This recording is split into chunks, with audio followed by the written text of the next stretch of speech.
Assalamualaikum warahmatullahi wabarakatuh. Waalaikumsalam warahmatullahi Selamat wabarakatuh. siang. Baik, terima kasih. Kami di sini akan mereview jurnal internasional yang telah kami ulik sebelumnya, yaitu mengenai kurva tegangan-tegangan bahan logam dan karakterisasi pengerasan tegangan pasca necking. Jadi pada kali ini kami memaparkan salah satu dari pengujian material, yaitu tegangan-tegangan bahan logam. Baik, sebelumnya izinkan saya memperkenalkan diri. Uh, Nama saya Jun Rahman dan rekan saya Rahma Agit Ikhtiar dari kelas TI 22E juga. Dan dua anggota lainnya berhalangan hadir untuk pembuatan video kali ini, yaitu Faisal Karim dan Supianto Apianus dari kelas Teknik Industri 22E juga. Assalamualaikum warahmatullahi wabarakatuh. Di sini kami akan mempresentasikan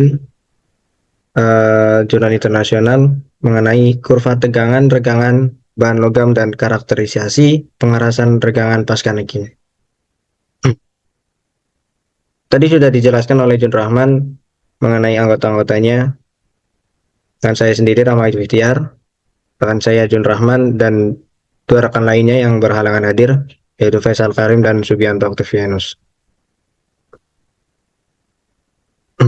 Oke, di sini saya akan menjelaskan rincian beberapa bagian yang terdapat dalam jurnal internasional tersebut.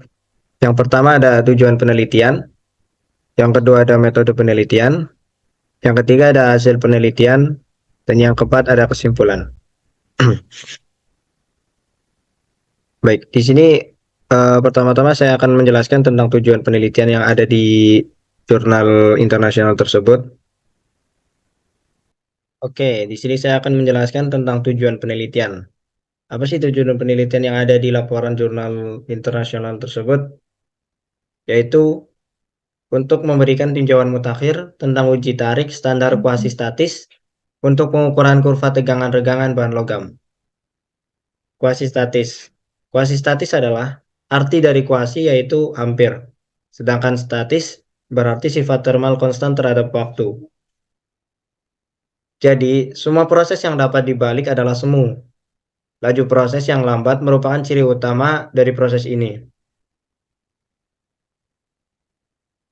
Jadi itu tidak terrealisasikan untuk perbedaan sistem yang terbatas.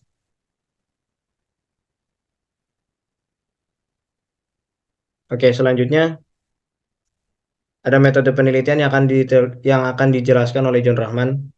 Saya persilahkan.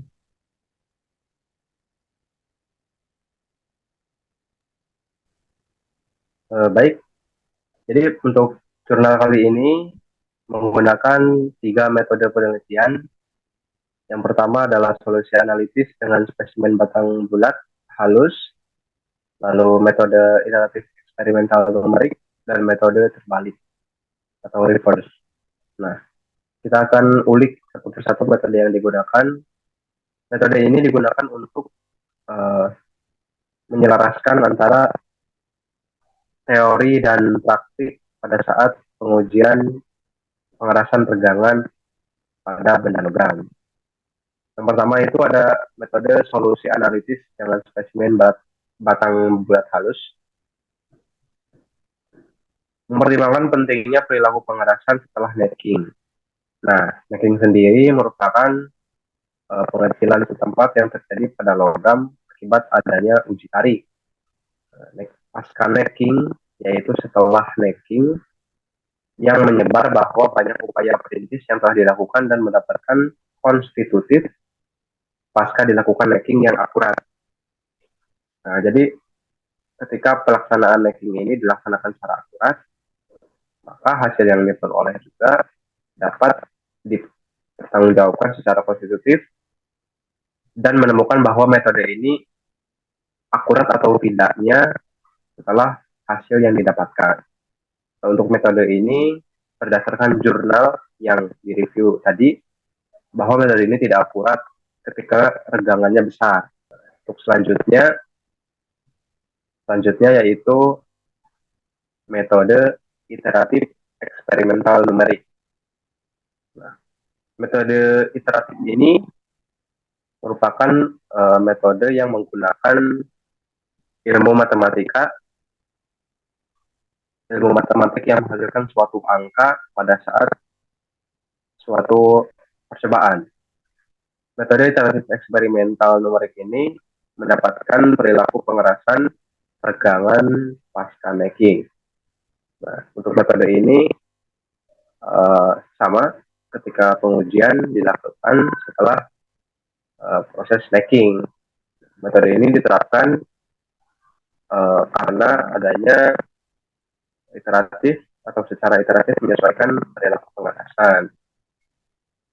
Nah, metode ini diasumsikan pada awalnya meminimalkan perbedaan antara kuantitas fisik yang diukur dan yang ditentukan sebelumnya. Selanjutnya, yaitu metode terbalik. Metode terbalik ini agak berbeda dengan dua metode sebelumnya. Pada bagian pemodelan numerik dengan spesimen tarik dengan kurva tegangan-tegangan ekvivalen yang telah ditentukan sebelumnya, metode ini mengidentifikasi bahwa pendekatan yang sesuai menentukan luas penampang minimum untuk karakterisasi regangan ekvivalen setelah diffuse necking. Nah, luas penampang minimum ini ditentukan untuk mengidentifikasi pendekatan yang dilakukan setelah necking atau pasca necking yang akan menyelidiki hubungan antara tegangan sebenarnya dari pemodelan numerik dan tegangan ekvivalen input pada tegangan dan mencari formula yang sesuai dan berhubungan digunakan sebagai fungsi koreksi. Untuk selanjutnya hasil penelitian, silakan Saudara Rahmat. Oke, terima kasih.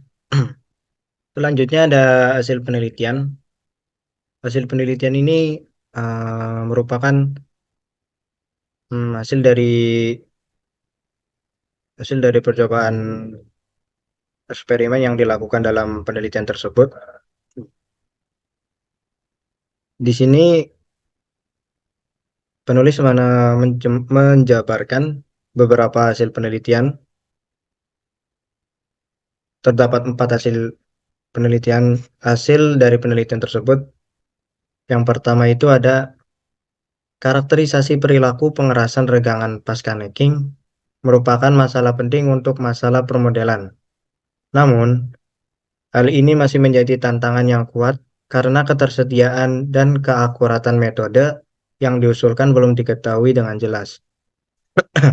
Jadi saya dapat menyimpulkan bahwa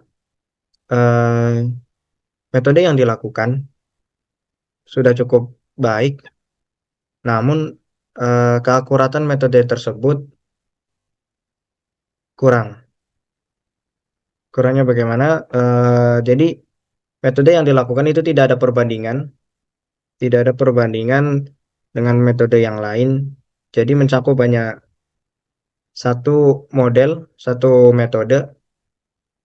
Oke, yang kedua ada rumus koreksi analitik hanya cocok untuk spesimen batang bundar yang halus dan gagal memberikan hasil akurat untuk material yang sangat plastis. Oke, di sini yang kedua, dalam rumus koreksi analitik hanya cocok untuk spesimen batang bundar. Jadi hanya cocok untuk yang halus, permukaan yang halus dan sangat tipis. Di sini yang ketiga ada metode iteratif eksperimen numerik menghasilkan perilaku pengerasan regangan yang dapat dipercaya pada rezim pasca necking. Tadi sudah dijelaskan panjang lebar oleh Jun Rahman mengenai metode iteratif eksperimen numerik, yaitu menghasilkan perilaku pengerasan regangan yang dapat dipercaya pada rezim pasca necking. Jadi hasilnya seperti ini, mempunyai pengerasan regangan yang bisa dipercaya pada rezim tersebut. Oke, yang keempat ada metode inversi, sangat mudah dan mudah digunakan dalam praktiknya. Namun demikian, karena formula koreksi yang diusulkan dalam cara inversi didasarkan pada aturan pengerasan yang sudah ditentukan sebelumnya, maka akurasinya merupakan masalah kontroversial untuk banyak sebenarnya. Jadi metode inversi ini metode yang sangat mudah untuk dilakukan, tetapi memiliki kekurangan, yaitu karena formula koreksi yang diusulkan dalam cara inversi itu eh dituntut apa ya, akurasinya kurang dengan menggunakan banyak sebenarnya. Oke, baik. Selanjutnya, sebab selanjutnya akan dijelaskan oleh Jun Rahman. Saya persilahkan. Baik, terima kasih. Untuk selanjutnya yaitu mengenai kelebihan dan kekurangan jurnal yang kita review tadi. Mengenai kelebihan daripada jurnal tersebut, itu merupakan kesimpulan atau hipotesis secara subjektif kami telah melihat dan memahami bagian besar jurnal.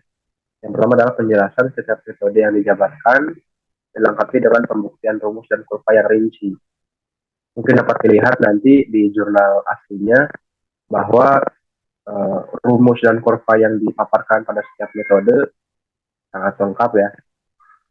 Nah, yang kedua, jurnal berdasarkan referensi yang absolut dan terarah.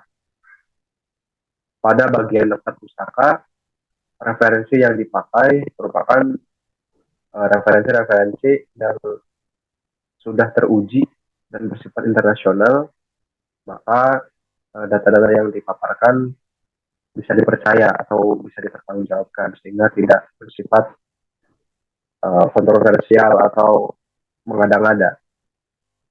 Kelebihan yang ketiga, maksud dan tujuan yang jelas serta diperkuat dengan argumen dan data yang konkret. Dilihat dari tujuan daripada penelitian ini, yaitu untuk memberikan tinjauan mutakhir. Tinjauan mutakhir ini berfungsi untuk melihat dan memahami lebih dalam mengenai uji tarik standar untuk pengukuran kurva tegangan bahan logam, tegangan bahan logam tersebut. Nah, jadi dilihat dari tujuannya, jelas nih kita tahu apa maksud dan tujuan jurnal ini itu pengen apa. Nih. Untuk kekurangannya di sini lebih ke dari sudut penerima atau pembacanya. Yang pertama itu bahasa yang digunakan penulis kurang dapat dipahami. Jurnal ini menggunakan bahasa Inggris, walaupun penulis merupakan kewarganegaraan dari Cina, jadi menggunakan bahasa internasional atau bahasa Inggris. Yang kedua yaitu kurangnya pembandingan metode satu dengan metode yang lainnya. Sebelumnya ketika pada bab hasil penelitian, rekan saya Rahma Aditya telah menjelaskan mengenai kurangnya perbandingan metode yang satu dengan yang lainnya, sehingga kita itu kurang bisa melihat dan memahami metode mana sih yang harus kita lakukan, karena semuanya itu menurut saya di tingkat yang sama dengan kelebihan dan kekurangannya masing-masing. Yang ketiga, susunan rumus beserta kurvanya itu dilaporkan tidak serta-merta dijelaskan secara argumentatif sehingga kurang dipahami pembaca. Seperti itu. Terima kasih. Silahkan.